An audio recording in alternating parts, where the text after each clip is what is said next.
बिस्मिल्लाहिर्रहमानिर्रहीम। अस्सलाम वालेकुम। प्रोग्राम इख्तिलाफ राय के साथ मैं इफ्तिखार काज़मी। और क्या वक्त आ गया पीटीआई पर के शाह महमूद कुरैशी भी पीटीआई के वाइस चेयरमैन मुंतखब हुए हैं तो गौहर खान के दस्तखत से, और चौधरी परवेज़ इलाही को भी पीटीआई की सदारत मिली है तो गौहर खान के दस्तखत से।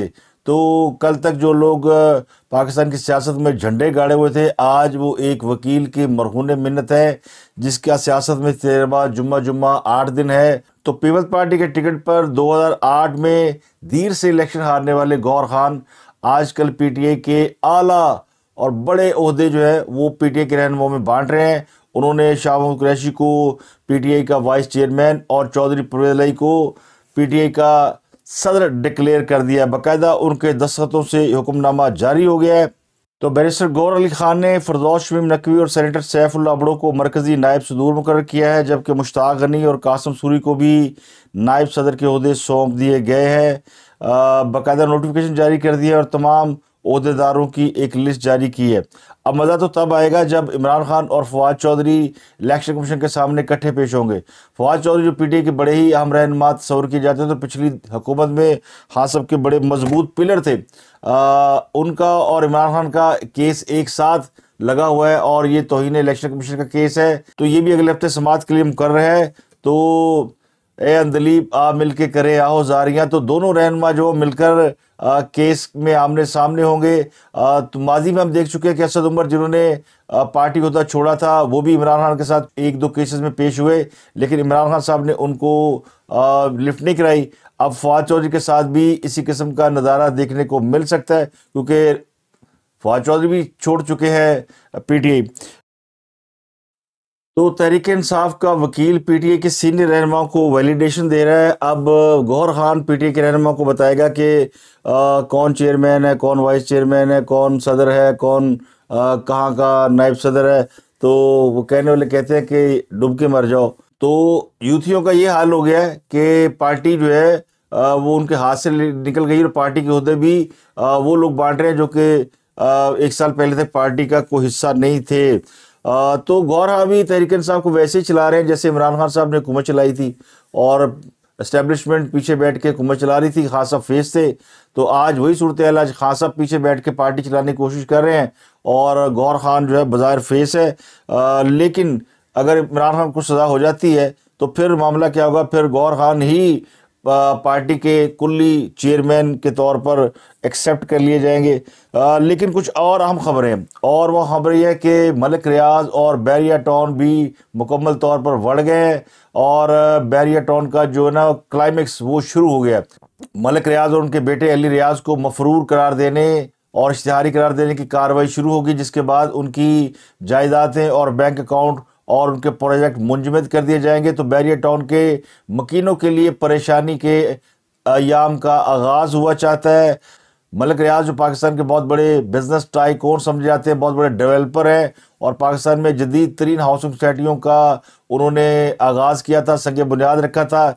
लेकिन फिर वो आहिस्ता आहिस्ता कुछ ऐसी एक्टिविटी में इन्वॉल्व हुए हैं कि आज उनकी पोजीशन बड़ी ख़राब हो चुकी है और उनका जो प्रोजेक्ट है वो भी उनके हाथ से निकला हुआ दिखाई देता है। एक खबर जनरल बाजवा के हवाले से है। जनरल बाजवा साहब के ज़राए ये बताते हैं कि वो इमरान खान साहब को मायूस नहीं करेंगे। इमरान खान साहब ने जनरल बाजवा से बड़ी उम्मीद लगा रखी है। उनकी उम्मीद क्या है? इमरान खान की खूबी तो ये है ना कि उम्मीद का दामन हाथ से नहीं छोड़ते, तो उन्होंने जनरल बाजवा से भी खासी उम्मीद लगा रखी है। तो जनरल बाजवा के हवाले से भी बड़ी इंपॉर्टेंट खबर है और इमरान खान के हवाले से। इसके अलावा आज एक बहुत बड़ा केस है और वो केस है नवाज शरीफ का अल अज़ीज़िया रेफरेंस केस की समाअत है। इस्लामाबाद हाई कोर्ट का 2 रुकनी बेंच इस केस की समाअत कर रहा है।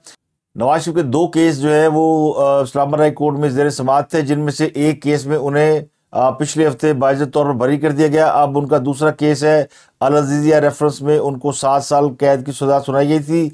तो ये केस भी आज समाअत के लिए लगा हुआ है। और इसके अलावा इस्लामाबाद हाई कोर्ट में नवाज शरीफ की सज़ा बढ़ाने की नैब की जानिब से जो अपील की गई है वो भी, उसकी भी समाअत होगी। तो ये नैब भी इसी केस में दरख्वास्त गुजार है। नैब की दरख्वास्त है कि अल अज़ीज़िया रेफरेंस में नवाज शरीफ की सज़ा जो है वो 7 साल उनको सज़ा दी गई, ये सज़ा बढ़ाई जाए, जबकि नवाज शरीफ की अपील है कि ये सज़ा ख़त्म की जाए। तो जस्टिस मियां गुल हसन औरंगज़ेब और चीफ जस्टिस आमिर فاروق، یہ دونوں اس کیس کی سماعت کریں گے۔ 24 دسمبر 2018 کو اسلام آباد کی احتساب عدالت نے نواز شریف کو العزیزیہ اسٹیل مل ریفرنس میں 7 سال قید اور جرمانے کی سزا سنائی تھی۔ یہ کیس ویسے ایمن فیلڈ کیس سے کافی کمزور ہے اور آج اس کیس پر دلائل ہوں گے، فیصلہ آنے کی توقع تو نہیں ہے، لیکن کہنے والے کہتے ہیں کہ اگلی سماعت سے قبل یہ فیصلہ سامنے آ سکتا ہے۔ الیکشن کمیشن آف پاکستان نے تحریک انصاف کے انٹرا پارٹی الیکشن کے خلاف دائر درخواستوں کو سماعت کے لیے مقرر کر دیا ہے۔ الیکشن کمیشن کے ترجمان کے مطابق اکبر ایس بابر سمیت 11 اپیلوں کو یکجا کر دیا گیا ہے اور درخواستوں پر ابتدائی سماعت 8 دسمبر یعنی کل بروز جمعہ سے ہوگی۔ اور الیکشن کمیشن کے حکم پر پی ٹی آئی نے انٹرا پارٹی الیکشن کرائے تھے اور ان الیکشن کے اوپر بہت سی سیاسی جماعتوں اور خود پی ٹی آئی کے جو فاؤنڈر ممبر اکبر بابر، انہوں نے اعتراضات دائر کیے ہوئے ہیں۔ تو اس کیس کی بھی جو ہے کل سے باقاعدہ سماعت شروع ہو رہی ہے۔ تو تحریک انصاف کا انٹر پارٹی الیکشن خاصا مشکوک عمل ہے۔ تو الیکشن کمیشن اس بات کا فیصلہ کرے گا کہ پی ٹی آئی کے جو انٹر پارٹی الیکشن ہے وہ فیئر ہوئے ہیں، ٹرانسپیرنٹ ہوئے ہیں اور الیکشن کمیشن کے دیے گئے قوانین کے مطابق ہوئے ہیں، تو پی ٹی آئی کو بلے کا نشان مل جائے گا۔ اگر الیکشن کمیشن اس سے سیٹسفائیڈ نہ ہوا تو وہ انہیں دوبارہ الیکشن کرانے کے لیے کہہ سکتے ہیں یا پھر بلے کا نشان ان کو الاؤ نہیں کر سکتے۔ تو پی ٹی آئی کے لیے بڑے یعنی ڈیفائننگ مومنٹ ہے۔ ویسے تو اگلے ہفتے کی جو تاریخیں ہیں نا 10 سے آنورڈ، 10، 11، 12، 13، یہ ساری بڑی امپورٹنٹ ہے۔ 14 جو ہے وہ تاریخ ہے جس تاریخ کو پاکستان میں الیکشن کا شیڈول آ سکتا ہے۔ یہ پرائم منسٹر نے بھی کل کہہ دیا ہے کہ 14 دسمبر تک الیکشن کمیشن کا شیڈول آ جانا چاہیے۔ عمران خان پہ سائفر کیس کی فرد جرم 12 کو عائد ہونی ہے، 13 کو الیکشن کمیشن کو ان کا کیس ہے۔ تو خاصے امپورٹنٹ کیس ہے جن کا ان کو سامنا کرنا ہے۔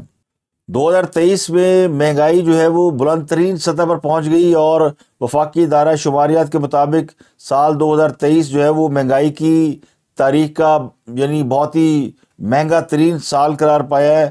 مہنگائی کی شرح 29.2% رہی ہے اور 2023 کے پہلے ماہ یعنی جنوری میں یہ شرح 27.8 تھی اور جنوری 2022 میں یہ 12.96% تھی۔ یعنی پچھلے سال کی نسبت اس سال مہنگائی کی شرح آلموسٹ ڈبل ہے۔ فروری میں جو مہنگائی کی شرح تھی وہ 31.5% اور فروری 2022 میں 12.2% تھی۔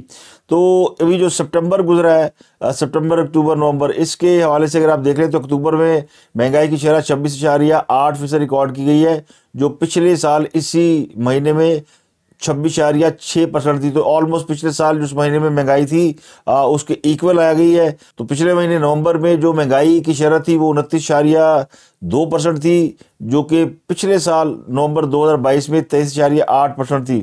تو رواں ماہ مہنگائی کی شرح 30% رہنے کا امکان ہے اور پچھلے سال دسمبر میں مہنگائی کی شرح 24.5% تھی۔ تو مہنگائی کی شرح جو ہے وہ حالانکہ ڈالر سستا ہو گیا ہے، عالمی منڈی میں بھی پیٹرول کی قیمت اور کم ہو گئی ہے، گیس بھی سستی ہو گئی ہے، لیکن پاکستان میں بجلی بھی مہنگی کر دی گئی ہے، گیس بھی مہنگی کر دی گئی ہے اور پیٹرول کی قیمتوں میں کمی کا تو کوئی امکان نظر نہیں آتا۔ ایک خبر اور ہے، 14 جولائی سے اڈیالہ جیل میں نیب کی 2 رکنی ٹیم نے تفتیش کی ہے اور ان کو سامنے بٹھا کر ان سے کوئی پونے گھنٹہ سوال جواب کیے گئے ہیں اور یہ موضع تخت بائی میں ایک زمین کا معاملہ ہے، اس کے حوالے سے سوال جواب کیے جا رہے ہیں اور کہنے والے کہتے ہیں کہ کوئی 1-1.5 گھنٹہ ان سے تفتیش کی گئی ہے اڈیالہ جیل میں۔ اڈیالہ جیل میں جو کانفرنس روم ہے اسی کو تفتیش گاہ بنایا گیا ہے۔ ڈائریکٹر وقاص ہیں اور ان کے ساتھ ایک اور ضابطۂ نیب کے 2 افسران نے ان سے پوری اس کی تفتیش کی ہے اور اس کے بعد 14 جولائی کو جیل میں ٹھنڈے پسینے آ رہے ہیں۔ اب بات کرتے ہیں ملک ریاض اور بیریا ٹاؤن کے حوالے سے۔ ملک ریاض اور پاکستان کے بڑے ویلدی بزنس مین ہیں، ان کے بیریا ٹاؤن میں کئی ہاؤسنگ پروجیکٹ ہیں، لیکن القادر ٹرسٹ میں چونکہ ان کا بھی نام ہے، ان کے بیٹے علی ریاض کا بھی نام ہے اور ان کے خلاف احتساب عدالت نے اب कार्रवाई करने का हुक्म दिया है। उनके वारंट गिरफ्तारी जारी किए गए हैं, लेकिन वो एहतसाब अदालत में पेश नहीं हो रहे। तो चूंकि वो एब्सेंट है, तो अब उन्हें एब्सकॉन्डर करार देने की कार्रवाई पर अमल शुरू हो गया है। मलक रियाज उनके बेटे के बारे में इतलात है कि पाकिस्तान में नहीं है। अगर वो अदालत में पेश नहीं होते तो फिर इनको मफरूर या इश्तिहारी करार दिया जाएगा, और उस वक्त तक, जब तक वो सरेंडर नहीं करते या वो गिरफ्तार नहीं होते, उस वक्त तक उनकी पाकिस्तान के अंदर जुमला जितने भी असासे उनके नाम है वो जब्त हो जाएंगे। तो ये है बहरिया टाउन के लोगों के लिए बहुत बड़ा सेटबैक होगा, बल्कि अलमिया होगा। और जिन लोगों ने अभी बहरिया टाउन में इन्वेस्टमेंट कर रखी है और उनके मामला जो है वो बहरिया टाउन की इंतज़ामिया के साथ अभी चल रहे हैं, यानी उनके नाम प्लॉट नहीं हुए या घर नहीं हुए, तो उनके लिए तो बड़ी मुश्किल है, क्योंकि उनकी रकूम जो है वो फंसने के चांसेस जो है वो 100% है। इस केस में और भी लोगों की वारंट गिरफ्तारी जारी है, और भी जो है उनको एब्सकॉन्डर करार दिया जाएगा। जुल्फी बुखारी, शहजाद अकबर एक वकील है, उनका भी नाम है। तो ये 190 मिलियन की करप्शन की मलक रियाज बुरी तरह फंस गए हैं और वो निकल नहीं पा रहे। वैसे तो उनके जो सहाफ़ती दोस्त हैं या जो उनके लिए मीडिया के अंदर फैसिलिटेशन का किरदार अदा करते हैं, वो बार बार ये खबरें दे चुके हैं कि मलक रियाज साहब ने एक इंटरव्यू रिकॉर्ड करा दिया और जल्द ही इमरान खान के फटे चक देंगे। और तो ये की जा रही थी कि जैसे उनका ये इंटरव्यू नशर होगा तो उसके बाद उनके ऊपर जो मुश्किलात पड़ी हैं वो आसान हो जाएगी, क्योंकि हमने माजी में देखा कि जो लोग भी प्रेस कॉन्फ्रेंस करते हैं किसी जमात के हवाले से उसका हिस्सा होते हैं और बाद में प्रेस कॉन्फ्रेंस करते हैं तो उनकी जान छूट जाती है या वीडियो बयान दे देते हैं। तो ऐसे ही मलक रियाज के बारे में भी यानी तस्वुर है कि वो भी इसी तरह निकलेंगे, इसके अलावा उनके पास निकलने का कोई रास्ता नहीं है। या वो इमरान खान के खिलाफ वादा माफगुआ बन जाए, जिसकी वो बारहा दरख्वास्तें भी कर चुके हैं। तो उनकी मनी लॉन्ड्रिंग के पैसे और उनके बहरिया टाउन के अकाउंट वैसे ही सीज किए जा चुके हैं। बहरिया टाउन को सुप्रीम कोर्ट भी डिफ़ॉल्टर करार दे चुका है। तो उनके लिए यानी ये जो पूरा एक मलक रियाज की एम्पायर खड़ी थी ना, उसकी बुनियादें खासी जो है ना वो हिल रही हैं। तो सुप्रीम कोर्ट ने वो 190 मिलियन पाउंड जो कि बरतानवी हुकूमत ने मलक रियाज के जब्त किए थे, वो पैसे पाकिस्तान लाए गए और इमरान खान साहब ने मलक रियाज साहब की जेब में डाल दिए। वो पैसे भी उन्होंने सिंध हुकूमत को और कौमी खजाने को निकलवा के दे दिए सुप्रीम कोर्ट ने। तो इस सारे केस में जो मेन नुक्ता ये है कि इस केस में अलकायदा ट्रस्ट केस जब से ये चल रहा है, इस केस में ना मलक रियाज साहब पेश हुए हैं, ना उनके साहबजादे कभी पेश हुए हैं। पहले दिन से, जिस दिन से केस ऑन है, उस दिन से वो पाकिस्तान से बाहर गए हुए हैं। 4 दिसंबर को के नॉन बेलेबल वारंट गिरफ्तारी जारी हुए। कल इस केस की समाअत हुई तो फिर अदालत को बताया गया जी कि ये लोग तो पाकिस्तान से भागे हुए हैं।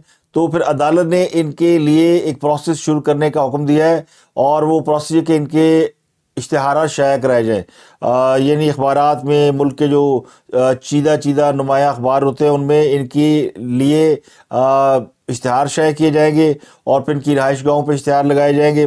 और इसके अलावा जो इनके मशहूर जगह है, मतलब बहरिया टाउन लाहौर में, बहरिया टाउन कराची में, बहरिया टाउन कहीं और है, तो उनके दरवाज़ों पे भी, बिल्डिंगों पे भी, इनके रेजिडेंशियल ऑफिस पे, इनके कमर्शियल ऑफिस पे, सब पे जो है वो लगाया जाएगा ये इश्तिहारात। तो 1 माह का वक्त दिया गया कि जिसमें ये उनको इश्तिहारी करार देने की कार्रवाई मुकम्मल की जाएगी। अगर वो 1 माह में वापस नहीं आते तो इन्हें प्रोक्लेम ऑफेंडर यानी इश्तिहारी मुलज़िम करार दिया जाएगा, और साथ साथ इनकी जो जायदादें और इनके अकाउंट्स, सारी चीज़ें वो सारी उनकी तफसीलात ऑलरेडी उनके पास है, तो उनको फिर सीज कर दिया जाएगा। तो फिर जिन्होंने बहरिया टाउन में इन्वेस्टमेंट कर रखी है, फाइलें ले रखी है, उनको भी पोजेशन नहीं मिले, तो उनके पास जो अलॉटमेंट लेटर है महज वो कागज़ का एक टुकड़ा बन के रह जाएगा, क्योंकि बहरिया टाउन के जितने रिहायशी मंसूबे हैं वो मलक रियाज और उनके बेटे के नाम पे और किसी और के नाम पे नहीं है। तो जो जायदाद जब्ती करने का आर्डर होता है, इसके तहत जितनी जायदादें जब्त की जाती हैं वो बाद में फिर ऑक्शन भी हो जाती हैं। तो कुछ जायदादें उनकी बीवी और बच्चों के नाम पे, दामाद के नाम पे हैं, लेकिन ज़्यादातर जो जायदाद हैं, जो प्रोजेक्ट हैं जो कि भी चल रहे हैं, जो मुकम्मल हो चुके हैं, उनके बारे में नहीं कहा जा सकता, लेकिन जो चल रहे हैं वो तो समझे बढ़ गए। तो बहरिया टाउन जो है वो फिर आप समझे कि मलक रियाज समेत जो है बढ़ चुका है। और इसके अलावा जिनकी कहते हैं ना, हम तो डूबे सनम तुमको भी ले डूबेंगे, तो ये एक ट्राइका की कहानी है जिसमें मलक रियाज साहब हैं, जिसमें जनरल बाजवा साहब हैं, जिसमें जनरल फैज़ हमीद हैं। تو خاص ایک تو ان کا معاملہ سائفر کا ہے، ایک ان کا معاملہ 9 مئی کا ہے، اور ایک ان کا معاملہ کرپشن کا ہے۔ تو یہ کرپشن سے ریلیٹڈ مقدمات جو ہیں وہ بھی بہت ہی خوفناک اور سنگین مقدمات ہیں جن میں وہ بری طرح پھنسے ہوئے ہیں۔ اس کے علاوہ خان صاحب نے سائفر کیس کی سماعت کے دوران ڈیمانڈ کیا تھا کہ جنرل باجوہ کو بلایا جائے اور میرے حوالے سے یعنی ان سے گواہی لی جائے سائفر کیس کے حوالے سے۔ تو انصار عباسی صاحب نے یہ رپورٹ دی کہ جنرل باجوہ ریڈی ہیں۔ جنرل باجوہ نے کہا جناب بالکل بلائیں اور میں کچا چٹا کھولتا ہوں جو کچھ بھی ہے، اور ان کو ہم کیا بتاتے رہے اور یہ پبلک کو کیا بتاتے رہے۔ تو سابق آرمی چیف جنرل باجوہ بھی عمران خان کو سرپرائز دینے کے لیے تیار ہے۔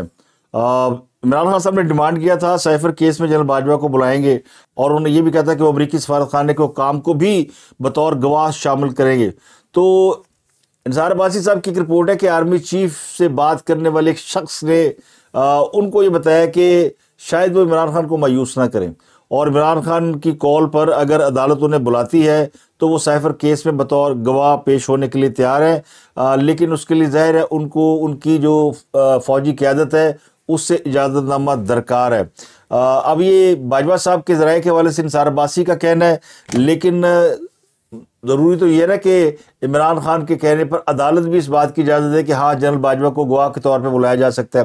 عدالت کے سامنے تو یہ بھی رکھا گیا تھا کہ صدر علوی کو بلایا جائے، تو عدالت نے وہ ریجیکٹ کر دی تھی درخواست۔ تو جنرل باجوہ کے حوالے سے بھی عدالت نے اپنے تحریری حکم میں کچھ نہیں لکھا کہ ان کو بلایا جائے گا یا نہیں بلایا جائے گا، یا ملزم نے اس قسم کی کوئی ڈیمانڈ کی ہے، کیونکہ ابھی یہ ڈیمانڈ کورٹ کے سامنے نہیں آئی۔ یہ ڈیمانڈ انہوں نے صحافیوں کے ساتھ گفتگو میں کہی ہے۔ تو عمران خان جو صحافیوں سے گفتگو کرتے ہیں نا وہ اٹھو اٹھی ہوتی ہے، جیسے وہ کہتے ہیں کہ میں نے زندگی میں پہلی مرتبہ اپنی بیوی کو اس وقت دیکھا جب میرا نکاح ہوا۔ تو اس کے اوپر ایک الگ کہانی چل رہی ہے۔ اس کے اوپر پی ٹی آئی والے جو ہے نا وہ بشرا بی بی کو پہلے وہ کہتے تھے امی جی، اب وہ نہیں کہتے کیونکہ اب وہ صورتحال ہی بدل گئی ہے، اور گواہ لطیف کے اوپر بڑا اعتراض ہے انہیں۔ تو انہیں اس بات پر اعتراض نہیں کہ عمران خان نے اندر گھس کر کنڈی کیوں لگا لی، انہیں اس بات پر اعتراض ہے کہ لطیف جو ہے وہ کیسے کمرے کے اندر گھس گیا اور اس نے کیسے انہیں نازیبا حالت میں دیکھ لیا۔ تو لطیف کے نے جو ہے وہ عمران خان کی پرائیویسی کو بریچ کیا ہے، اس بات پر اعتراض ہے۔ اس بات پر لطیف کی ماں بہن ہو رہی ہے، اور بشرا بی بی چلے وہ ان کی اس وقت عمران خان صاحب کی اہلیہ، اور جب تک عمران خان ان کے حوالے سے کوئی بیان نہیں دیتے تو اس وقت تک تو وہ انہیں کچھ نہیں کہیں گے۔ لیکن وہ عمران خان کی اس حرکت میں کہ وہ ایک شادی شدہ عورت کے ساتھ کمرہ بند کر کے اندر پتہ نہیں کیا کر رہے تھے، اب اللہ ہی جانے کیا کر رہے تھے، تو اس بات پر انہیں کوئی اعتراض نہیں ہے۔ تو باجوہ صاحب کے قریبی ذرائع نے بتایا کہ وہ عمران خان صاحب کو اس بات سے روکتے رہے کہ یہ کوئی سائفر جو ہے وہ دھمکی نہیں ہے، اور نہ یہ پاکستان کے خلاف کوئی سازش ہے، لیکن اس کے باوجود جو ہے وہ عمران خان صاحب جو اس کو ایک سازش کے طور پر پیش کرتے رہے۔ اب ایک اور بڑا اہم سوال یہ ہے کہ جو عمران خان کا سائفر کیس چل رہا ہے، خان صاحب نے کہا تھا میں باجوہ کو بلاؤں گا، میں ڈیولڈو کو بلاؤں گا، میں امریکی سفارت خانے کو بلاؤں گا۔ بھائی کیس تو یہ ہے ہی نہیں کہ سائفر آیا یا نہیں آیا، کیس تو یہ ہے کہ جو سائفر ہے وہ آپ کی پوزیشن میں تھا، اس کو آپ نے اس کی حفاظت نہیں کی، اس کو آپ نے لوز کر دیا، اور کیس یہ کہ سائفر کو آپ نے اس کے جو مدرجات ہیں وہ ایک سیکرٹ ڈاکومنٹ ہے وہ آپ نے ریویل کیے۔ اب وہ سائفر کس نے منگایا، سائفر کس کی سازش تھی، کس نے نہیں کی، یہ ایک الگ کیس بنتا ہے، اس کا اس کیس سے کوئی تعلق نہیں ہے۔ اس وقت جس کی آفیشیل سیکرٹ ایکٹ عدالت کے جج جو ہے جس کی سماعت کریں، تو یہ عمران خان کے حوالے سے ہے کہ ان کے لیے اگلے ہفتے کی تاریخیں پتہ نہیں 7 ہیں کہ 9 ہے، اور جمعے کو الیکشن کمیشن اس پر کیا فیصلہ دیتا ہے، کیونکہ انٹر پارٹی الیکشن کے حوالے سے الیکشن کمیشن نے سماعت شروع کر رکھی ہے۔ ایک اور رومر چل رہی ہے کہ جی بشرا بی بی کے بیٹوں کو تشدد کا نشانہ بنایا گیا۔ بشرا بی بی کے جو صاحبزادے ہیں وہ پاکستان سے باہر ہوتے ہیں، اور دوسرے صاحبزادے بھی اسلام آباد میں گھومتے پھرتے پائے جاتے ہیں، اور اگر ان پہ کوئی تشدد ہوا ہوتا تو اس کی کوئی نہ کوئی اطلاع سامنے آ جاتی۔ تو یہ محض پروپیگنڈا کے زور پر ساری کہانی چلائی جا رہی ہے، اس میں کوئی سچائی نہیں ہے۔ اسرائیل کی جانب سے غزہ شہر کے شمال و جنوب کے رہائشی علاقوں، اسپتالوں، اسکولوں اور جو سرکاری دفاتر ہیں ان پر حملوں کا سلسلہ جاری ہے۔ رہائش گاہوں کو نشانہ بنایا جا رہا ہے، اور خبر یہ کہ اسرائیل نے خان یونس پر قبضہ کر لیا ہے، اور یہ بھی دعویٰ کیا کہ حماس کے 11 میں سے 5 کمانڈروں کو انہوں نے شہید کر لیا۔ اس کے علاوہ اسرائیلی فوج نے یہ بھی اعتراف کیا کہ 2 ماہ کے دوران غزہ پر 10,000 فضائی حملے کیے گئے ہیں۔ تو جبالیہ کیمپ پر اسرائیلی بمباری سے عرب صحافی کے خاندان سمیت مزید 21 افراد شہید ہو گئے ہیں، جبکہ رفح کی جانب جانے والے فلسطینیوں پر حملوں کا سلسلہ جاری ہے۔ تو فلسطین کی حالت زار ایسی ہے کہ جس کے اوپر ہم سب صرف بات کر سکتے ہیں، کر کچھ نہیں سکتے۔ عملی طور پر ابھی تک فلسطین کے جو مظلوم عوام ہیں ہم ان کی مدد نہیں کر سکے، اور سوائے بڑھ کے مارنے کے ہم اور کچھ نہیں کر پا رہے۔ ہمیں اس بات کا اعتراف کر لینا چاہیے کہ اے فلسطینیوں، ہم آپ سے بڑے شرمندہ ہیں، اور ہمارے پاس آپ کے اوپر ظلم روکنے کا کوئی راستہ نہیں ہے، مگر ہم مجبور ہیں، کیونکہ ہمارے مفادات جو ہے وہ ان ملکوں سے وابستہ ہے جو کہ آپ کے اوپر حملہ آور ہیں۔ تو یہ بڑے افسوس کا مقام ہے۔ تو اب تک کے لیے اتنا ہی، آپ سے ملاقات ہوتی ہے اگلے ولاگ میں۔ اپنا گرد و نواح کا بہت خیال رکھیں۔